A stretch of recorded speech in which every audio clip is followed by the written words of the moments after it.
পশুর উপর নির্যাতনও করা হয় অনেক সময়, নির্মমভাবে মারতে থাকে, আঘাত করে, তার কান ধরে সজোরে টানতে থাকে, লাঠি দিয়ে মারতে থাকে। অনেক সময় গোশতের মধ্যে অনেকেই হয়তো দেখেছে যখন গোশত কিনতে যায় যে চিহ্ন দেখা যায়, লাল লাল গোশতে নীল রঙের হয়ে যায়।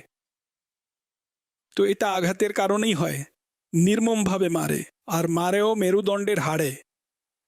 পশু হচ্ছে অসহায়, বেচারা কি করবে? যখন পশুর পাল চালানো হয়, বিশেষ করে এই বাছুর, ছোট বাচ্চা, তাদেরকে আমি দেখেছি বেচারাদেরকে এমনভাবে মারে যে অর্থাৎ অন্তর কেঁপে উঠবে। তাদের একটুও অনুভূতি হয় না, শুধু মারতেই থাকে। তো এটা জুলুম, অনর্থক মারা। পশুর উপর জুলুম করা এটা মুসলমানের উপর জুলুম করার চেয়েও বেশি কঠোর, বেশি খারাপ।